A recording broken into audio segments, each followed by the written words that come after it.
Right. Why am I saying this?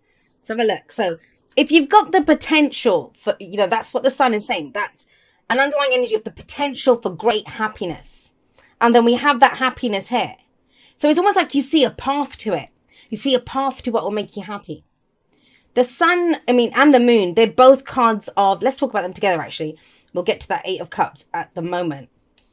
In the present, where your focus is, but they're both cards of illumination. They both reveal things to us, right? Now, with the sun, we see everything. This is clarity in, everything. We say what needs to be said. We see everything in front of us. That's how we see the potential. We see every obstacle, every roadblock. It's like having a bird's eye view of the maze. You're not in the maze with all kind of these obstacles and stuff. You looking at it from above and thinking, okay, well, I know which direction to take to get to where I need to be. And I always remind everyone, when the sun comes up in your spread, it's a reminder that you are the sun in the solar system of your life. Whatever you focus on, whatever you look at, you're going to give it life, right? That's it. This is about creation as well.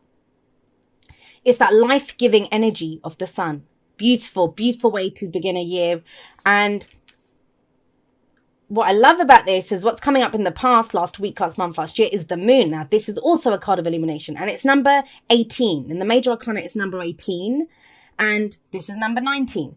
That's why I always say we must go through the darkness to get to the light, and you've done that. Preaching to the choir here, right? Those of you that this message is for, you're well aware of what this looks like. Because the moon is when we look at the path ahead of us, and think about it. If you look at a street under direct, at noon, the sun is high in the sky. There's no shadows. You see everything clearly.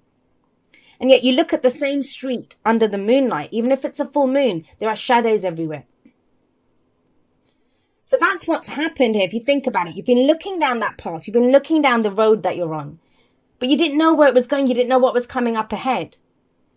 And the shadows frightened you, right? And so the moon encourages us to look at what's in the shadows. Then you might say, well, Jay, you can't look at what's in the shadows. Yes, that's the whole point. You don't know what's in the shadows until you get up to them and explore them. But looking down that street where you see a shadow, that little voice of fear, it goes off in our head and it says, hey, don't walk down that street. There could be someone waiting to mug us. There could be a ditch that I could fall and break my neck. There could be anything, a million different things waiting in the shadows. But we don't know that. You've been facing your fears. You've had to do the shadow work, and that's what the moon is. It is the shadow work that we do. But when we do that, when we clear out those fears, look at the old doubts, whatever they were, and this tries to keep us safe, right? It turned all the lights on with the sun. Everything is clear now. So what is it that's become clear? The Eight of Cups is the focus here.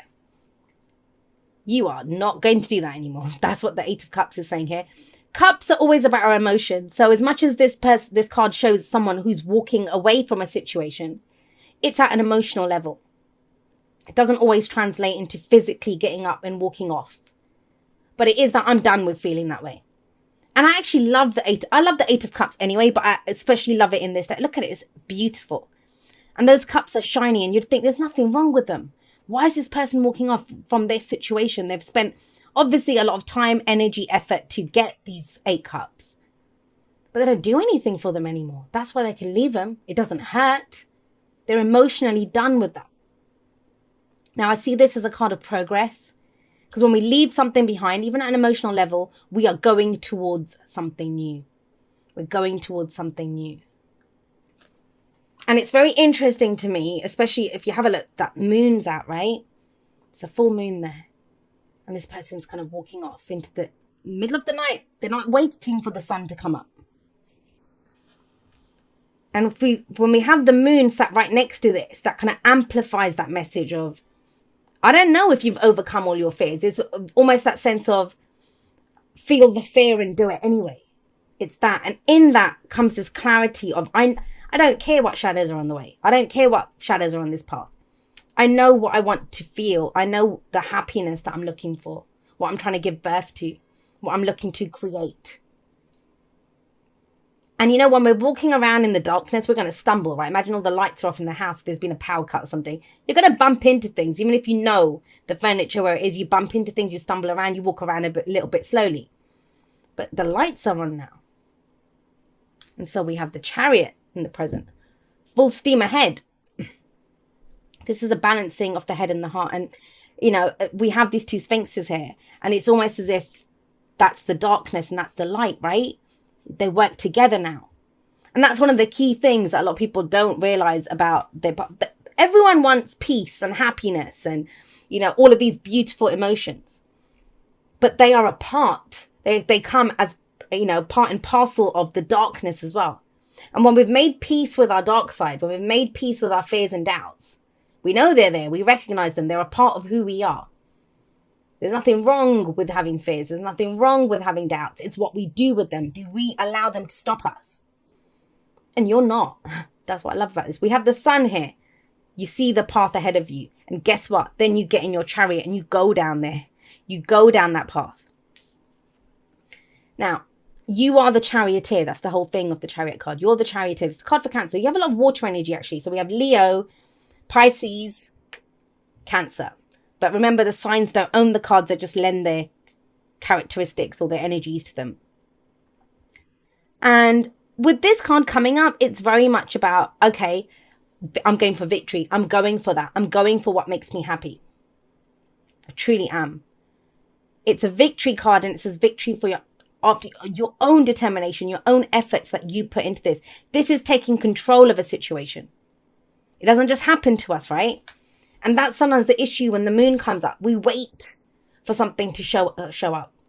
We're kind of huddled in the darkness, in the shadows. And it's almost like that it's that realization that no one's coming, not just no one's coming to save me, but it's like, hey, I don't need anyone to save me. I know where I'm going. I know what I'm doing. I know which direction I want to go in. And that's the Chariot. Now, where does it lead? We have the Three of Cups coming up. Excuse me, Taurus. We have the Three of Cups coming up as a future energy. You know what? Let me just say that for a moment. It always happens in Taurus. And I know someone's going to say, hey, Taurus rules the throat. I always cough in the Taurus reading. So maybe it is the Taurus energy. But it's very interesting. Spot where it happened. I was speaking very clearly about your vision and where you're going and what you're leaving behind. And then where do we choke up and are not able to speak? Or, you know, have problems with the throat chakra, or saying what we're Three of Cups when we're dealing with other people. This is going to become key for you, Taurus. Who's there for you? What's your inner circle look like? What's your support network like? Because, you know, this is all very solo energy. I'm done with this. I see the light. I see my shadow self. I know what effort I'm ready to put in. This could be travel. This could be going forward, whatever direction. It's such a big energy. You can apply this to just about any area of your life, but you're not doing it alone. You're not doing it alone. Because both of these cards, and you know what? Both of these cards talk about reunions in one sense. Now, I want to be clear here. I'm not seeing whatever coming back from the past. I'm not doing whatever. This is not about that. That's not what this reading is about. This reading is about that journey that you've been on, that dark night of the soul that you've traversed, that you've gone through. The light at the end of the tunnel, you've come out of there now. But who is on the other side with you? That's what becomes key then.